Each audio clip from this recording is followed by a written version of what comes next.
எல்லோருக்கும் வணக்கம். இது Coimbatore Sri engineering hollow block machine manufacturing. போன வீடியோவில் பார்த்தீங்கன்னா நான் rotary fly ash brick make machine அதை பற்றி பேசியிருப்பேன். அந்த வீடியோ சொல்லியிருப்பேன். அடுத்த நியூ லான்ச்சுக்கு ஒன்று ஃப்ளையாஷ் மிஷின் வரப்போகுதுன்னு. அதுதான் இந்த மிஷினு. வாங்க இதை பற்றி நீங்கள் பார்த்துடலாம். நாங்கள் ஃப்ளையாஷில் பார்த்தீங்கன்னா 6 பிளாக்கு, 8 பிளாக்கு, 10 பிளாக்கு, 12 பிளாக்கு, அதாவது பெல்ட் மாடல் பண்ணிட்டு இருந்தோம். பார்த்தீங்கன்னா அடிச்சு பெல்ட்டில் வந்துட்டே இருக்கும். இது ஒரு புது மாடல். இது என்ன புது மாடல் அப்படின்னா பார்த்தீங்கன்னா இதுக்கு பெல்ட்டும் கிடையாது, பேலட்டும் கிடையாது. இங்கே பாருங்கள், முன்னாடி பெரிய திக்னஸான ஒரு பிளேட் கொடுத்துருக்கேன். இந்த பிளேட் எப்படி வேலை செய்யணும் பார்த்தீங்கன்னா, இங்கே ஒரு கீழே ஒரு சிலிண்டர் ஜாக் மாட்டிருக்கிறேன். இந்த சிலிண்டர் என்ன பண்ணும், நீங்கள் கல் அடிச்சதுக்கப்புறம் மேலே மொத்தமாக தூக்கிறோம். இந்த பிளேட்டு உள்ளே போய் அந்த கல்லை வாங்கி வெளியே வந்துடும். அப்போ நமக்கு என்ன ஆகுதுன்னா, இந்த பெல்ட் ஓடும்போது இந்த மண் சிக்கிற வேலைக்கு அந்த மாதிரி வேலையில் இருக்காது. இது நீட்டாக அந்த பிளேட்டு மட்டும் போயிட்டு வரும், வெளியே அழகாக வந்துடும். வந்து நம்ம கல் டேமேஜ் இல்லாமல் அழகாக தூக்கி வச்சுக்கலாம். அதனால் இந்த நியூ லான்ச் போட்டுக்கிறோம். இது மட்டும் இல்லாமல் இதோடைய ஸ்ட்ரக்சர் பிளேட்டுக்கு பார்த்தீங்கன்னா ரொம்ப ஹெவியாக போட்டிருக்கோம். இங்கே வந்து பார்த்தா தெரியும் உங்களுக்கு. இது வந்து 25 திக்னஸ் பிளேட்ஸ் எல்லாமே. இது கூட நான் அடிஷ்னலாக வந்து இங்கே ஒரு பிளேட் போட்டிருக்கேன், அரேஞ்ச் பிளேட் போட்டிருக்கேன். இந்த அரேஞ்ச் பிளேட்டை பார்த்தீங்கன்னா எல்லா பக்கமே ஏரோல்ஸ் போட்டிருக்கேன் பாருங்க. ஏரோல்ஸ் போட்டு அதை வந்து எல்லாம் மிக் வெல்டிங் போட்டிருக்கேன் 2 சைடும். இது ஏன் அப்படி போட்டிருக்கேன் அப்படின்னா, இதோடைய ஸ்ட்ரக்சர் பார்த்தீங்கன்னா ரொம்ப ஹெவியாக இருக்கணும். எதனால் ஹெவியாக இருக்குன்னா, இந்த சிலிண்டர் பாருங்க. இந்த சிலிண்டர் பார்த்தீங்கன்னா 150 உள்ள சிலிண்டர் போட்டிருப்பேன். அது பார்த்து ஹைட்ராலிக் ப்ரெஸ்ஸிங் சிலிண்டர். அந்த 150 போடும்போது இந்த பிளேட்டை இன்னும் அதிகப்படுத்திருப்பேன். பழைய மிஷினை விட பார்த்தீங்கன்னா இது இன்னும் ஜாஸ்தி பண்ணியிருக்கேன். இந்த பிளேட் ஜாஸ்தி பண்ணியிருக்கேன், இதுவும் ஜாஸ்தி பண்ணியிருக்கேன். அப்போ என்ன ஆகுதுன்னா, இந்த ப்ரெஸ்ஸிங் 150 அமுத்தும் போது நமக்கு ஸ்ட்ரக்சர் வந்து கிராக் ஆகக்கூடாது. அதுக்காக என்ன பண்ணிட்டேன், ஏரோல்ஸ் மாதிரி செட்டப் போட்டு இதுலேயும் மிக் வெல்டிங் போட்டு இங்கேயும் மிக் வெல்டிங் போட்டு சைட்லையும் பாருங்க, இங்கேயும் மிக் வெல்டிங் போட்டிருப்பேன். மிக் வெல்டிங் போட்டு எல்லா பக்கம் பார்த்தீங்கன்னா மிக் வெல்டிங் உள்ள அணைச்சு போட்டிருப்பேன். ஃப்ரண்ட் மட்டும் இல்லை, பேக் சைடும் கொடுத்துருக்கேன் பாருங்க. அதே மாதிரி பேக் சைடில் பார்த்தீங்கன்னா ஏரோல்ஸ் போட்டு இங்கேயும் கொடுத்துருக்கேன் பாருங்க. சேம் கான்செப்ட் தான் பின்னாடி கொடுத்துருப்பேன். இந்த சிலிண்டர் டயர் ராடு பார்த்தீங்கன்னா 180 டயர் இருக்கும். அந்த ராடு பார்த்தீங்கன்னா ப்ரெஸ்ஸிங் வந்து ரொம்ப பயங்கரமாக இருக்கும். இதுக்கு வர மவுண்டிங் பிளேட் ஃபிளான்ச் இது பெருசாக இருக்கும். அதே போல் இந்த ரேபிட் சிலிண்டருக்கு வர முன்னான பார் இது ரொம்ப பெருசாக ஹெவியாக கொடுத்துருப்பேன். இதே பெருசாக ஹெவியாக கொடுத்துருக்கேன்னா இந்த வாரத்தில் லான்ச் பண்ணிக்கிற மாதிரி மெத்தடு. அந்த ராடு வந்து பெண்ட் ஆகாமல் இருக்கிறதுக்காக பெருசாக கொடுத்துட்டேன். அது மட்டும் இல்லாமல் கீழே பார்த்தீங்கன்னா ஒரு ரப்பர் பூஸ் மாட்டிருக்கேன். கீழ் பாட்டம் டேயில் ஒரு ரப்பர் பூஸ் மாட்டிருக்கேன். இது எதுக்காக அப்படின்னு பார்த்தீங்கன்னா, உட்காரும் போது ஸ்மூத்தாக உட்காரக்க, அதாவது டம்மு நடிக்காமல் ஒரு ஸ்மூத்தாக உட்காரக்க வேண்டி இந்த ரப்பர் பூஸ் கொடுத்துட்டேன். அது மட்டும் இல்லாமல் இந்த ஃபீடர் போயிட்டு வரக்கூடிய ஃபீடர் பார்த்தீங்கன்னா, இது கல்லை ரிமூவ் பண்ணக்கூடிய ஃபீடர். இந்த ஃபீடர் பார்த்தீங்கன்னா 2 ரோலர் கொடுத்துட்டேன். இங்கே பாருங்க, இந்த ரோலர் வந்து என்ன பண்ணுங்க கேட்டிங்கன்னா, நல்லா ஃப்ரீயாக சுற்றும். இந்த பிளேட்டை வந்து வெளியே ரிமூவ் பண்ணாது, அப்படியே அமுத்தி பிடிச்சிக்கிடும். அதே போல் ஃப்ரண்ட் சிலிண்டருக்கு உண்டான மவுண்டிங் வந்து இங்கே கொடுத்துருக்கேன் பாருங்க. இந்த மவுண்டிங் கொடுக்கும்போதே இந்த கொடுத்துருக்கேன் பாருங்க, ஃப்ரண்ட் பக்கம் கொடுத்துட்டேன். இது கொடுக்கும்போதே இங்கே 2 டிவி ரப்பர் பூஸ் கொடுத்துட்டேன். இது எதுக்காக கொடுத்துருக்கேன்னா, போய் டப்புன்னு மோதாமல் ஸ்மூத்தாக மோதி நிற்கிற மாதிரி. இதனுடைய பேக் எண்டிங் வந்து இங்கே கொடுத்துருக்கேன். இது மேலே கவர் போட்டு மறைச்சிட்டேன். இதே கவர் போட்டு மறைச்சேன்னா இந்த மண்ணெல்லாம் கல் எடுக்கும் போது மண் சிந்தும் போது இந்த சிலிண்டர் போய் மாட்டிக்கிறோம். அதுக்காக என்ன பண்ணிட்டேன், மேலே கவர் பண்ணிட்டு கீழே வந்து சிலிண்டர் மவுண்ட் கீழே கொடுத்துட்டேன். அந்த மெத்தட் போட்டுட்டேன். இங்கே 2 பைப் லைன் கொடுத்துருக்கேன். இது எதுக்காக பார்த்தீங்கன்னா, முன்னாடி வந்து சிலிண்டர் மவுண்ட்டுக்கே கொடுத்துருக்கேன். இந்த சிலிண்டர் மவுண்ட் கூட கனெக்ட் பண்ணி கொடுத்துருவோம். இப்போ நல்லா மாட்டாமல் வச்சிருக்கேன். இதில் 2 ஓஸ் கனெக்ஷன் கொடுத்து உள்ளுக்குள்ள இந்த சிலிண்டரில் மாட்டிடுவோம். மாட்டினதுக்கு அப்புறம் பார்த்தீங்கன்னா இது உள்ளே போயிட்டு வரும். உள்ளே போகும்போது கல் எடுத்துட்டு வெளியே வரும்போது விழுந்துடும். அதுக்காக 2 ஆப்ஷன் போட்டு கொடுத்துருக்கேன் பைப்பு. இது புதுசாக லான்ச் பண்ணியிருக்கேன் முன்னாடி சைடு. அது மட்டும் இல்லாமல் இங்கே பாருங்கள், இந்த ஃபீடர் போயிட்டு வரக்காக 2 கேட் ராட் கொடுத்துருக்கேன். ரொம்ப ஃப்ரீயாக போட்டு ஃப்ரீயாக வரும் போட்டு கொடுத்துருக்கேன் அந்த மெத்தடில். அப்புறம் முன்னாடி வந்து எக்ஸ்ட்ரா கொஞ்சம் ட்ரே கொடுத்துருக்கேன். இது எதுக்காகன்னா, ஃபீடர் வரும்போது எப்பவுமே 3/4 வெளியே வந்துடும். அதுக்காக கொஞ்சம் எக்ஸ்ட்ரா பண்ணி ஜாஸ்தியாக கொடுத்துருக்கேன் அந்த மெத்தடுக்காக.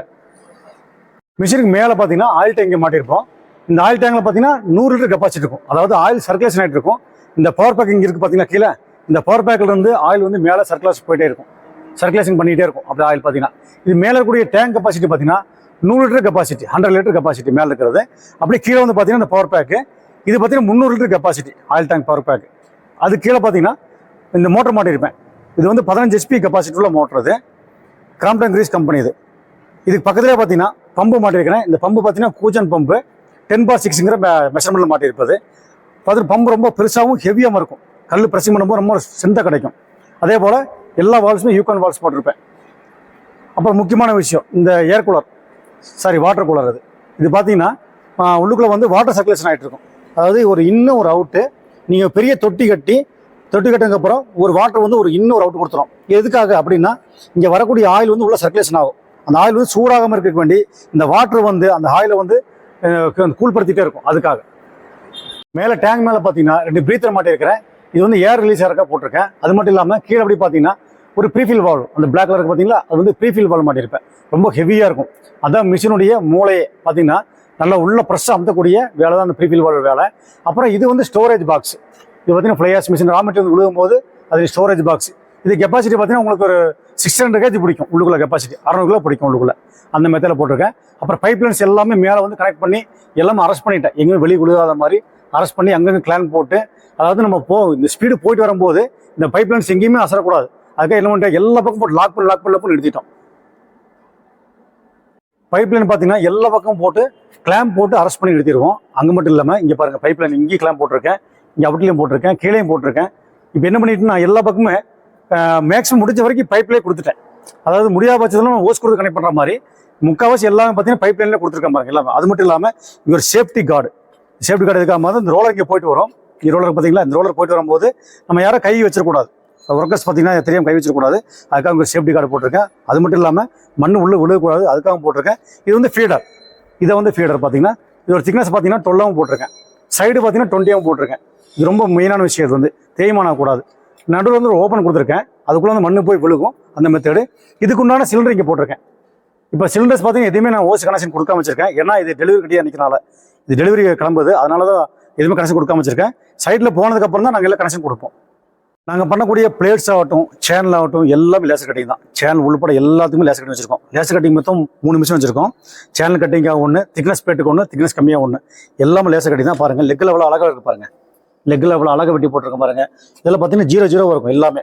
அது மட்டும் இல்லாமல் இது வந்து எதுக்காக இந்த முறம் அப்படின்னா, இந்த ஃப்ளையாஸ் மண்ணு வேஸ்ட் விழுகும் பின்னாடி. நம்ம இந்த ஃபீல்டில் போயிட்டு வரும்போது அந்த வேஸ்டேஜ் மண்ணு விழுகும். அது விழுகும்போது வெளியே அந்த பக்கம் எங்கே தெரிக்காத மாதிரி ஒரு ஹாப்பர் கொடுத்து இந்த பக்கம் தர மாதிரி தனியாக வர மாதிரி தனியாக ஒரு ஹாப்பர் செட் பண்ணிட்டோம். அது மட்டும் இல்லாமல் முன்னாடி மாட்டிருந்தேன் பார்த்தீங்க, ரப்பர் மாட்டிருந்தேன் பார்த்தீங்களா பாட்டம் டைக்கு, அதே மாதிரி பின்னாடியும் மாட்டியிருக்கேன். அதுவும் 4 சைடில் இருக்கும். அப்புறம் கீழே பார்த்தீங்கன்னா ரப்பர் புஷ் மாட்டியிருப்போம். இந்த ஃபீடருக்கு மண்ணு வெளியே தெரியக்கூடாது, கீழே வந்து ரப்பர் புஷ் மாட்டியிருப்போம், வெளியே தெரியக்கூடாது அப்படிங்கிறக்காக. இது டையினுடைய பாட்டம் டையினுடைய கேட் புஷ்ஷும்பாங்க. இது பார்த்தீங்கன்னா இது வந்து 50 mm ராடு போட்டிருப்போம், 50 டயர் ராடு போட்டிருப்போம். புஷ் நாங்களே மேனுஃபேக்சர் பண்ணுறோம். இது எல்லாமே சிஎன்சி போர் பண்ணிடுவோம். இதெல்லாம் முக்கியமான வேலை. எப்படின்னா டை மேலே கீழே இறங்கும் போது ரொம்ப அக்யூரஸாக போட்டு அக்யூரஸாக வரணும். அப்போ தான் கல் நமக்கு தேவையான சைஸு 4 பக்கம் ஒரே மாதிரி இருக்கும். ப்ரெஸ்ஸிங் பண்ணும்போது 4 ஒரே மாதிரி இருக்கும். அது மட்டும் இல்லாமல் இந்த வைக்கக்கூடிய அலைன்மெண்ட் எல்லாமே 0 இருக்கணும். அப்போ தான் ப்ரெஸ்ஸிங் பண்ணும்போது கல் எங்கே அலைன்மெண்ட் இல்லாமல் கரெக்டாக எக்ஸாக்டாக வரும். அப்புறம் அது மட்டும் இல்லாமல் இங்கே பார்த்தீங்கன்னா சைடில் பார்த்தீங்கன்னா அங்கங்கே சப்போர்ட் பீஸ் நிறைய கொடுத்துருப்பேன். உள்ளுக்குள்ள பார்த்தீங்கன்னா வெல்டிங் பீஸ் நிறைய, சப்போர்ட் பீஸ் நிறைய கொடுத்துருப்பேன். இதில் வெல்டிங் வந்து என்னென்னா எங்கேயும் கிராக் ஆகக்கூடாது அப்படிங்கிறதுக்காக ரொம்ப ஹெவியாக கொடுத்துருக்குறேன். மெயினான விஷயம் இந்த ஸ்ட்ரக்சர் எல்லாமே மிக் வெல்டிங் தான். இது பார்த்துட்டோம், இது மிக் வெல்டிங் தான், இது மிக் வெல்டிங் தான். ஆர்க் வெல்டிங் நாங்கள் ஃப்ளையாஸ் மிஷினில் யூஸ் பண்ணுறதில்ல. முதல்ல யூஸ் பண்ணிட்டு இருந்தோம், இப்போ நாங்கள் எதுவும் யூஸ் பண்ணுறதில்ல. ஏன்னா ரீசன் பார்த்தீங்கன்னா இதோட நம்ம சிலிண்டர் ஸ்ட்ரென்த் அதிகப்படி, நம்ம ப்ரெஷிங் ஸ்ட்ரென்த் அதிகமாக போகும்போது இந்த பிளேட்டில் கிராக் ஆயிரும். அதுக்காக என்ன பண்ணிட்டோம், மிக் வெல்டிங் தனியாக செக்ஷன் போட்டு இது எல்லாமே மிக் வெல்டிங் அடிச்சுக்கிறோம். இதுதான் ஃப்ளையாஸ் பிரிக் கல். இது பார்த்தீங்கன்னா நீளம் பார்த்தீங்கன்னா 9 இன்ச் ஆகும், அகலம் 4 இன்ச்சு, உயரம் 3 இன்ச்சு இந்த சைஸில் வந்துடும். எப்பவுமே கல் நம்ம தயாரிக்கும் போது இந்த மாதிரி காடி போட்டுடணும். ஒரு சைடில் 4 காடி இருக்கும், இன்னொரு சைடு 4 காடி இருக்கும், நடுவில் இந்த பள்ளம் இருக்கும். இந்த பள்ளத்தில் வந்து நீங்கள் இன்சிலும் போட்டுக்கலாம், இல்லை பிளைனாக பள்ளமும் விட்டுக்கலாம். இதான் பிரிக்கோட சைஸு. இப்போ மிஷினை பற்றி கொஞ்சம் டீட்டெயில் போய் பார்த்துட்டோம். எங்கள் ஃபேக்ட்ரியில் பெயிண்டிங் பண்ணுறதுக்கு முன்னாடி ஒரு டெமோ பண்ணுவோம். அந்த வீடியோ போடுறேன், அது எப்படின்னு பாருங்கள்.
பற்றி கொஞ்சம் டீட்டெயில் பூரா பார்த்துட்டோம். அதாவது என்னென்ன மெட்டீரியல் போட்டிருக்கிறேன் அப்படிங்கிற கொஞ்சம் தான் பார்த்துருக்கோம், நிறைய பார்க்கல. ஏன்னா இன்னும் நிறைய விஷயங்கள் இருக்குது சொல்லக்கூடிய விஷயங்கள். டிவிஎஸ் போல்ட் நட் ஆகட்டும், அந்த பவர் பேக்கில் என்னென்ன போட்டிருக்கேன் அப்படிங்கிற நிறைய விஷயங்கள் இருக்குது. எல்லாமே என்னால் பதிவு பண்ண முடியாது. கஸ்டமர் நேரில் வரும்போது அவங்க பூரா எக்ஸ்பிளைன் கொடுத்துருவேன். அது மட்டும் இல்லாமல் இது ஒரு பேக்கேஜாக வரும். எப்படி பேக்கேஜாக வரும் கேட்டிங்கன்னா, ப்ரெஸ்ஸிங் மிஷின் 1, ஃப்ளையாஷ் மிஷின் 1, இது வந்து பேன் மிக்சர் மிஷின் 1, இது வந்து 500 kg கெப்பாசிட்டி, 500 கெப்பாசிட்டி இது 1, ஹைட்ராலிக் பேலட் ட்ராலி 2. இந்த பேலட் ட்ராலி பார்த்தீங்கன்னா பிரிக் ஷிஃப்ட் பண்ணக்கூடிய பேலட் ட்ரக் ட்ராலி இது 2 வந்துடும். இது 20 அடி கன்வேயர் ஒன்று வந்துடும். அப்புறம் இது இல்லாமல் 4 சின்ன ட்ராலி வரும், அது உள்ளே வச்சுருக்கேன். இது மொத்த பேக்கேஜாக வந்துடும். இது வந்து 6களுக்கும் பொருந்தும், 8களுக்கும் பொருந்தும், 10களுக்கும் பொருந்தும், 12களுக்கும் பொருந்தும். இப்போ இந்த மிஷினை பார்த்தீங்கன்னா நாங்கள் கம்பெனியில் உற்பத்தி பண்ணி டெமோ பண்ணி இது ஓகே அப்படி பண்ணது இப்போ வெளியே விட போகிறோம். இந்த மிஷின் இந்த பேக்கேஜ் இப்போ எங்கே போகுதுன்னு பார்த்தீங்கன்னா தருமபுரி போகுது. இந்த மொத்த பேக்கேஜ் இது பார்த்தீங்கன்னா எல்லாம் தருமபுரி எல்லாம் ரெடி ஆயிடுச்சு, எல்லாம் பேக்கிங் பண்ணிட்டு இருக்கிறாங்க. அதனால் அவசரமாக அந்த வீடியோ போட்டுக்கிறேன். இப்போது இந்த மிஷினை பற்றி எல்லாம் பார்த்துட்டோம். இப்போ இதோட ப்ரைஸ் டீட்டெயில்ஸ் தெரிஞ்சுன்னா டிஸ்கிரிப்ஷனில் என்னுடைய கான்டாக்ட் நம்பர் கொடுத்துறேன், எனக்கு கால் பண்ணுங்கள். இன்னும் தெளிவாக விளக்கமாக சொல்லித்தரேன். நன்றி, வணக்கம்.